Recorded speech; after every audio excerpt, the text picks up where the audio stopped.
Derrière les vitres de cet immeuble du 15e arrondissement de Paris se cache peut-être l'entreprise idéale.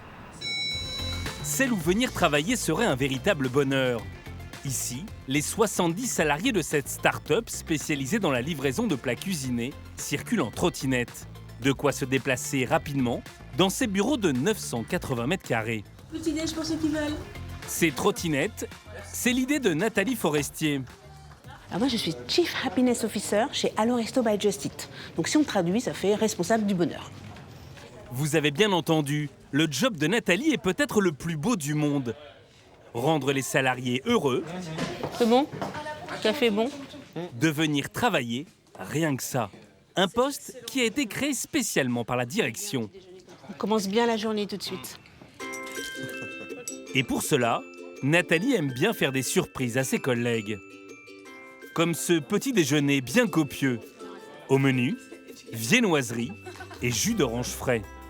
C'est pas dans toutes les entreprises en fait que c'est comme ça, donc en général on me dit que j'ai de la chance. À la pause, entre midi et 2, Nathalie remet le couvert. Voilà, livraison arrivée.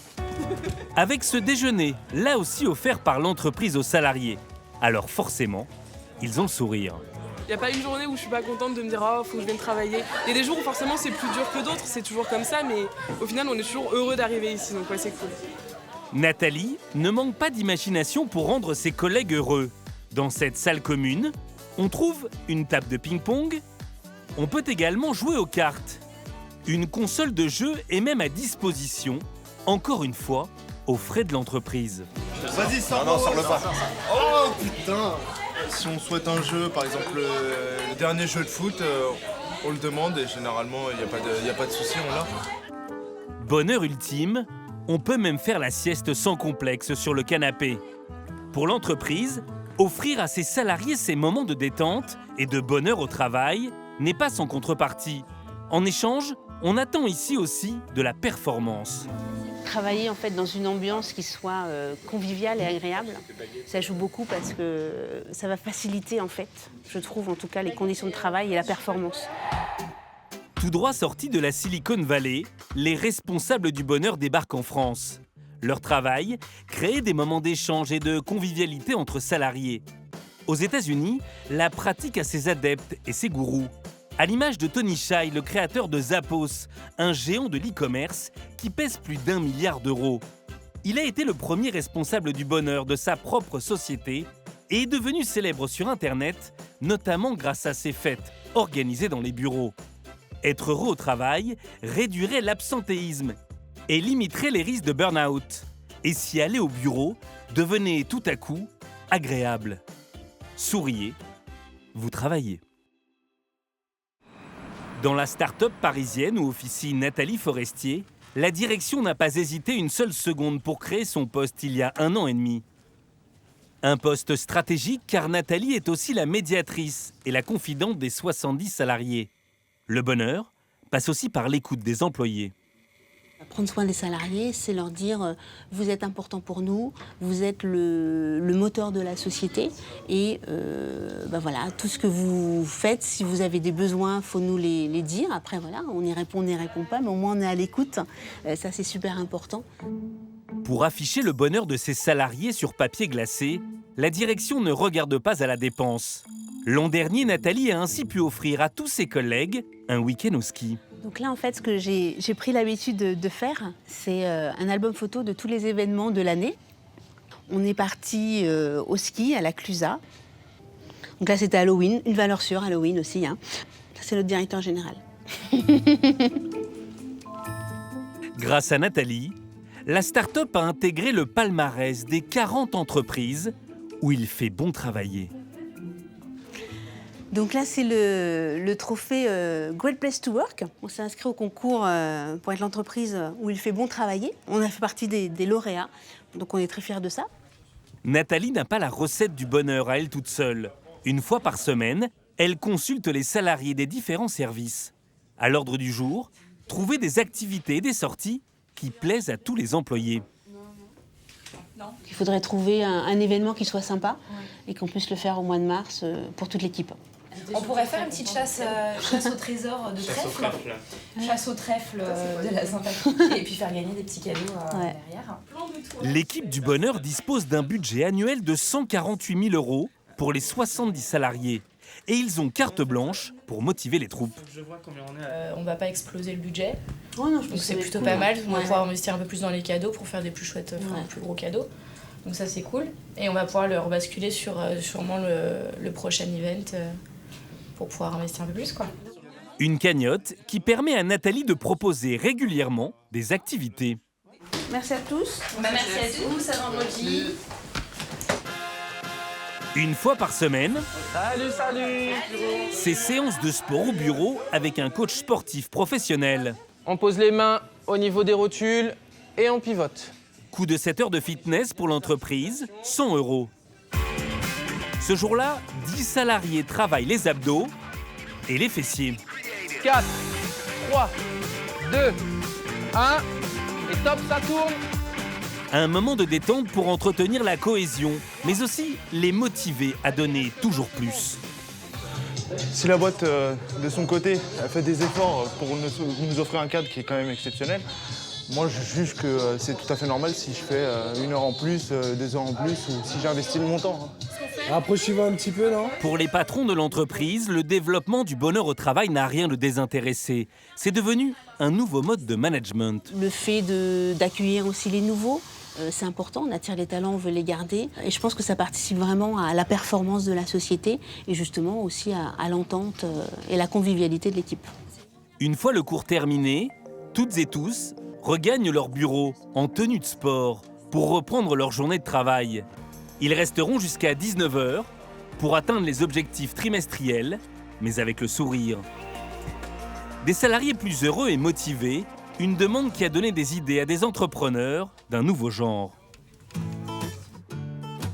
Dans cette maison située dans le 9e arrondissement de Paris, une start-up a vu le jour il y a 2 ans, celle d'Anne-Charlotte Vuccino. Hello.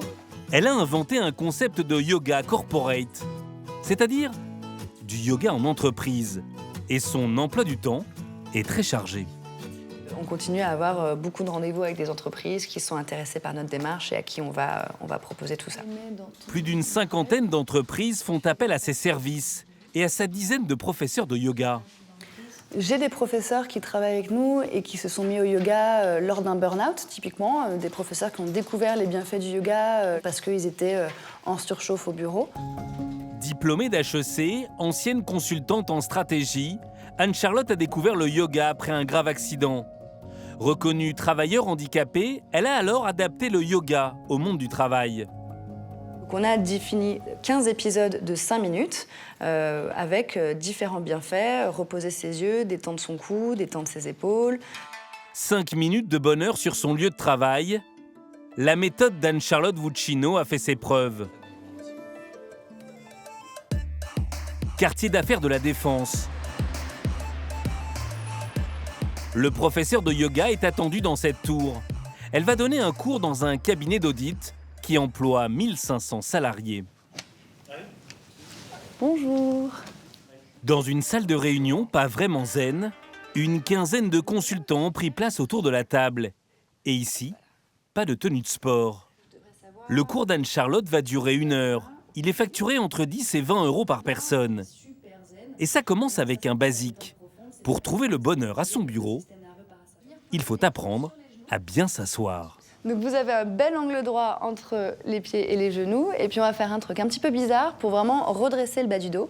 Vous allez saisir la chair des fessiers, la rouler vers l'arrière pour vous asseoir sur les ischions. C'est les petits os des fesses que vous devez sentir sur l'avant de votre chaise. Deuxième leçon, évacuer le stress et savoir se détendre. Et pour cela, on respire. Inspirez à gauche, expirez à droite. Pour gérer les situations de crise, rien ne vaut une bonne maîtrise de soi. Et pour ça, Anne-Charlotte sait trouver les mots. Quand vous avez envie d'emplafonner votre collègue, votre patron, votre client, votre enfant, voilà, c'est cette respiration-là qu'il faut faire.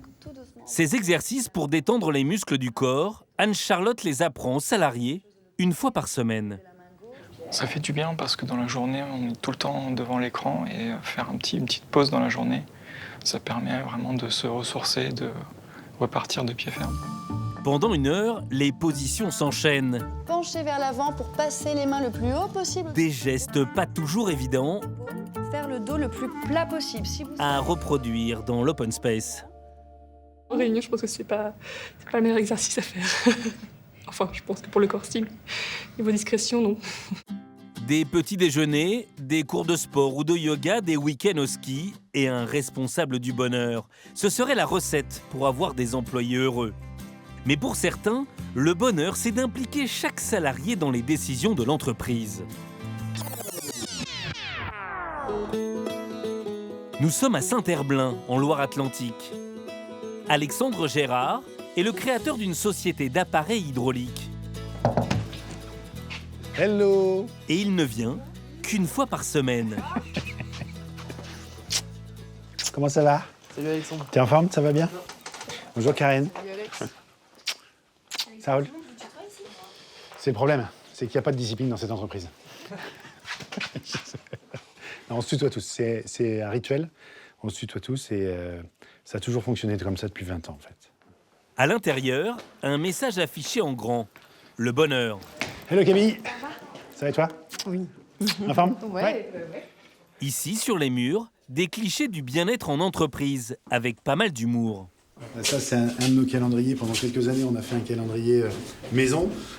Voilà, et celui-là, je suis avec Vanessa qui était mon assistante.